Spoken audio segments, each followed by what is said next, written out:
Meus amigos, não tem mais retorno. Quem achou que Ilia Topuria estava só gerando conteúdo, fazendo ventania de língua quando disse na TV espanhola que não lutaria mais com 66 quilos, se enganou. Porque Jorge Kliman, seu principal treinador, disse hoje no podcast Submission Radio que Topuria vai mesmo tentar a sorte no peso leve em 2025, já na próxima rodada. A diferença entre uma entrevista e outra foi só o motivo alegado. Na TV espanhola, Topuria disse que o problema era motivação, queria buscar objetivos maiores. Já o professor botou a migração na conta do corte de peso. Topuria chega a pesar 86 quilos em off. E ainda que já tenha lutado com 61 quilos e seja relativamente jovem, tirar 20 quilos já com um percentual de gordura baixo não é fácil para ninguém. Verdade, com 1,70 m de altura e 1,75 m de envergadura, o espanhol terá as menores medidas em relação a qualquer um que esteja no ranking dos leves hoje. Mas também não é por muito, coisa de 2 centímetros a menos. Ele é do top do Arman Tsarukyan e do Michael Chandler, que já disputaram, né? Um já disputou e o outro vai disputar o cinturão. Também dá para imaginar que ele será mais rápido do que a maioria. E em relação a peso, Topuria talvez seja mais pesado do que muita gente.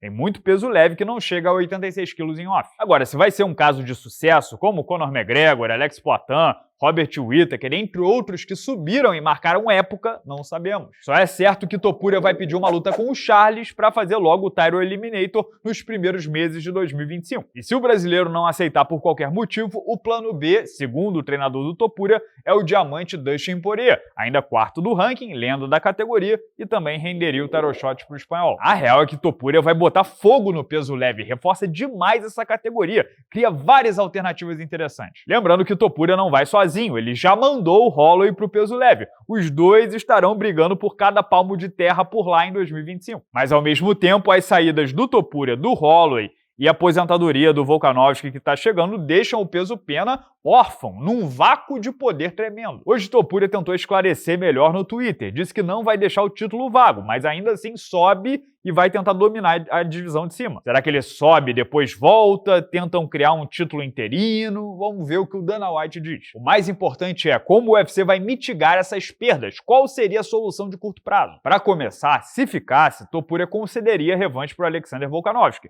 campeão dominante, né, e para muitos o maior peso-pena da história. Então é de se imaginar que o australiano será metade da luta que vai definir o novo campeão. Só que aí entramos numa disputa curiosa. Tem o Diego Lopes, que foi o reserva oficial da última disputa pelo cinturão, é o número 3 do ranking e acabou de bater decisivamente o Brian Ortega. Ele, inclusive, já está em campanha pela vaga, tá dando várias entrevistas e mandou o seguinte no Twitter, abre aspas: Volkanovski, se o Topuria for pro peso leve, vamos nos encontrar no octógono.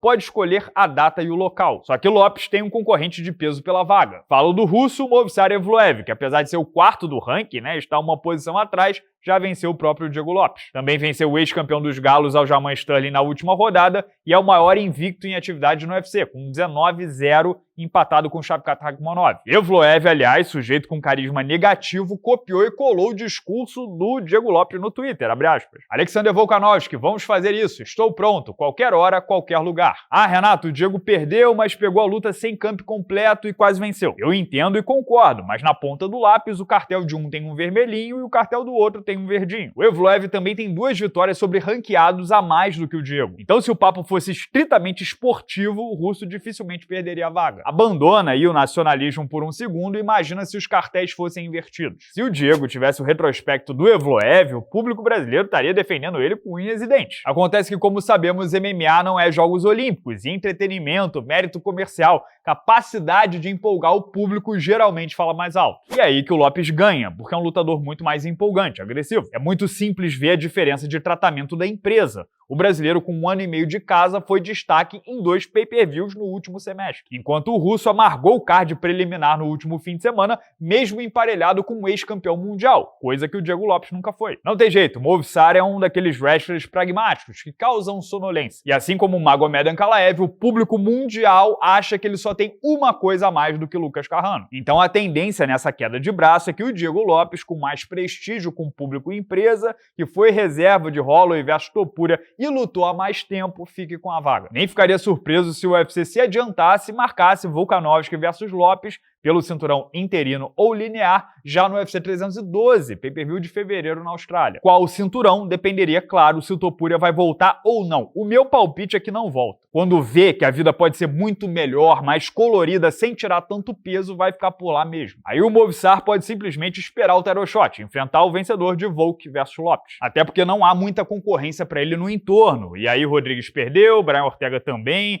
o Arnold Allen perdeu 2 das últimas 3. Agora, o que pode pintar aí é um novo elemento na jogada. Patrício Pitbull, campeão peso-pena do Bellator, que já requisitou a rescisão de contrato. E mesmo que não consiga, segundo ele, o contrato tá para expirar em poucos meses. O cara já tá até falando no Twitter em assinar com o UFC como presente de Natal. Como ele tá disposto a ir se testar no UFC independente da grana, ganhando bem menos e o escambau, com a idade que tem, não tem jeito, tem que ser jogado direto na fogueira. Ah, Renato, mas o Michael Page não chegou com essa moral, o Renier The Rider do One também não, o Michael Chandler só disputou o título na segunda luta porque o Dustin Poirier preferiu o McGregor. Verdade, mas nenhum deles é o maior lutador da história do Bellator, detém todos os recordes do maior rival do UFC na última década. Lembrem-se que o Pitbull bem menor nocauteou o Michael Chandler no auge. Aí um title eliminator com Evloev versus Pitbull passa a fazer muito sentido. Dureza para ambos, o Pitbull já tem 37 anos, talvez esteja tarde para competir com os melhores do UFC. Talvez não, vai que ele é uma grande exceção. O meu ponto é que existe aí alguma chance da saída do Topuria abrir espaço para termos Brasil versus Brasil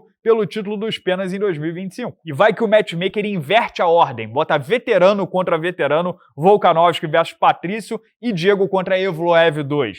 Que tal? Mas claro, esse é apenas o meu ponto de vista, os meus 2 centavos sobre a situação das coisas na categoria até 66 quilos. Como você acha que fica sem Topuria e Holloway? Quem vai reinar? Será que o Volkanovski com idade avançada, o Patrício também, vão manter o respeito ou os garotos inevitavelmente vão conquistar o trono? Comenta livremente aqui embaixo no vídeo. Se puder deixar o like, ajuda muito a gente a ser recomendado pelo algoritmo do YouTube. Se puder votar no 6º round, no prêmio da Insider, né, que vai premiar os principais criadores de conteúdo do ano. 6º round está concorrendo em 3 categorias, né? Melhor live, criador do ano e também maior engajamento. Se você puder clicar no link no comentário fixado e deixar lá 3 votinhos, ajuda bastante a gente, beleza? Não perde também a resenha de ontem, em que eu falei sobre Khamzat Chimaev versus Sean Strickland numa rivalidade que pode acabar muito, muito mal. Espero que não, mas você clica aqui no link do lado e confere por quê. Grande abraço a todos, obrigado pela audiência e até amanhã.